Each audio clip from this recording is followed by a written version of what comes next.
বৰপেটা জিলাৰ মন্দিয়া আঞ্চলিক প্ৰাদেশিকৃত বিদ্যালয়ৰ অৱসৰপ্ৰাপ্ত শিক্ষক কৰ্মচাৰী সন্থাই আজি মন্দিয়া ছোৱালী উচ্চতৰ মাধ্যমিক বিদ্যালয় প্ৰাংগণত শিক্ষক দিৱসৰ লগত সংগতি ৰাখি অৱসৰপ্ৰাপ্ত শিক্ষক কৰ্মচাৰীসকলক শিক্ষক হিচাপে ডক্টৰ সৰ্বপল্লী ৰাধাকৃষ্ণনৰ জীৱন দৰ্শন সম্পৰ্কে আলোচনা চক্ৰ অনুষ্ঠিত হয়। কাৰ্যসূচী অনুযায়ী ৰাতিপুৱা 8 বজাত সন্থাৰ পতাকা উত্তোলন কৰে মন্দিয়া আঞ্চলিক সন্থাৰ সভাপতি শ্ৰী বিপুল চন্দ্ৰ চৰকাৰে।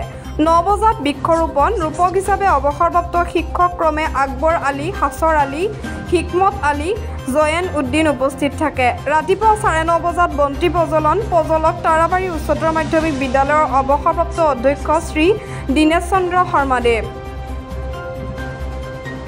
9:45 শ্ৰদ্ধাঞ্জলি তৰ্পণ কৰে অসম ৰাজ্যিক প্ৰাদেশিকৃত বিদ্যালয়ৰ অৱসৰপ্ৰাপ্ত শিক্ষক কৰ্মচাৰী সন্থাৰ সম্পাদক শ্ৰী গজেন দাস, শ্ৰী হিৰণ্য কুমাৰ নাথ আদি ব্যক্তিসকলে। অৱসৰপ্ৰাপ্ত শিক্ষকসকলে অসম তথা ভাৰতৰ সংগীত জগতৰ এক উজ্জ্বল জ্যোতিষ্ক অসমৰ গৌৰৱ জুবিন গাৰ্গৰ শ্ৰদ্ধাঞ্জলিও জনায়। পুৱা 10:15 বয়োজ্যেষ্ঠ শিক্ষকসকলক সম্বৰ্ধনা অনুষ্ঠানৰ পৰিচালনাত থাকে SM আব্দুল বাৰিক। মুকলি সভাত বৰপেটা জিলাৰ অৱসৰপ্ৰাপ্ত শিক্ষক কৰ্মচাৰী সন্থাৰ সভাপতি ৰহম আলীৰ সভাপতিত্বত শিক্ষক হিচাপে ডক্টৰ সৰ্বপল্লী ৰাধাকৃষ্ণনৰ জীৱন দৰ্শন সম্পৰ্কে আলোচনা চক্ৰ অনুষ্ঠিত হয়। মুখ্য আলোচক হিচাপে উপস্থিত থাকে মন্দিয়া আঞ্চলিক মহাবিদ্যালয়ৰ অধ্যক্ষ ডক্টৰ শ্বেখ ফাৰুক আহমেদ। কয় যে তেওঁ এজন প্ৰখ্যাত ভাৰতীয় শিক্ষাবিদ, দাৰ্শনিক, ভাৰত ৰত্ন বঁটাৰে বিভূষিত হোৱা ব্যক্তি, ভাৰতৰ দ্বিতীয় ৰাষ্ট্ৰপতি আছিল। তেওঁৰ জন্মদিনটো তেওঁৰ শিক্ষাৰ ক্ষেত্ৰত মহান অৱদানৰ সন্মান জনাই শিক্ষক দিৱস হিচাপে পালন কৰা হয়। সম্বৰ্ধনা অনুষ্ঠানটোৰ আঁত ধৰে SM আব্দুল বাৰিকে। সন্থাৰ সম্পাদক কামাল উদ্দিন আহমেদে শলাগৰ শৰাই আগবঢ়ায়। ইয়াৰ এক প্ৰতিবেদন আগবঢ়াইছোঁ। মন্দিয়াৰ পৰা নুৰ মহম্মদ আলীৰ ৰিপৰ্ট, মন্দিয়া এক্সপ্ৰেছ, বৰপেটা।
প্ৰত্যেকগৰাকী ব্যক্তিয়ে বহুত কঠিন পৰিশ্ৰম কৰিবলগীয়া হৈছিল।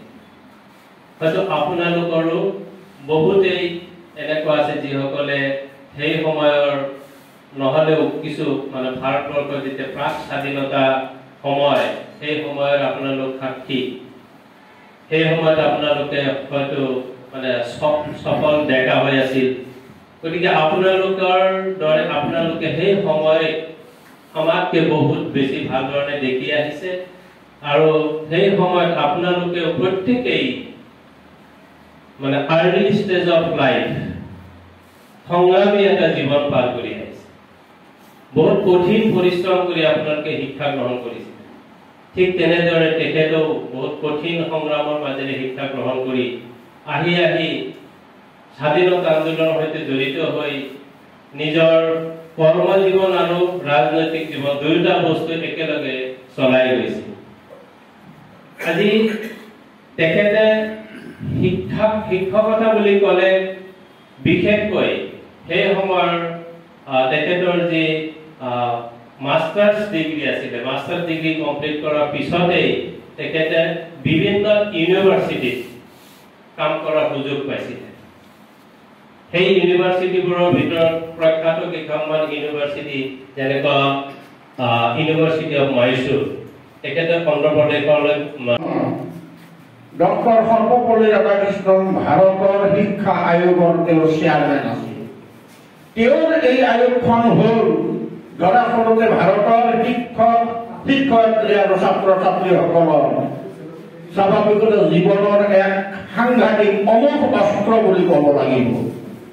এই কমিশ্যনৰ তেওঁ যিখিনি ইয়াত প্ৰেজেণ্টেশ্যন কৰিছিল, উপস্থাপন কৰিছিল, যদি আমি সেইখিনি ভালদৰে যদি উপলব্ধি কৰোঁ তেনেহ'লে আমি প্ৰত্যেকেই তেখেতৰ নিচিনা হ'ব নোৱাৰিলেও তেওঁৰ আশে পাশে যোৱা এজন শিক্ষক হ'ব পাৰিম বুলি এটা মোৰ ধাৰণা। আনহাতে মই আপোনালোকৰ ওচৰত ঋণী আৰু ক্ষমা বিচাৰিছো। আজি মোটামুটি এটা দশক ধৰি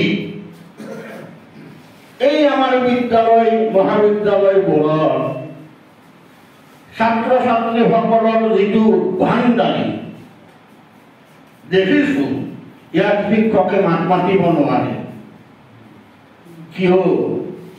ছাত্ৰ ছাত্ৰীসকলৰ মাজত নিশ্চয় কিবা এটা বস্তুৰ অভাৱ হৈছে। সেইখিনি অভাৱ কি যে আমি শিক্ষকসকলে তেওঁলোকক সেই আচল আদৰ্শটো দিব পৰা নাই বাবেই হয়তো বা তেওঁলোকে উদ্ভাণ্ডালী হৈছে।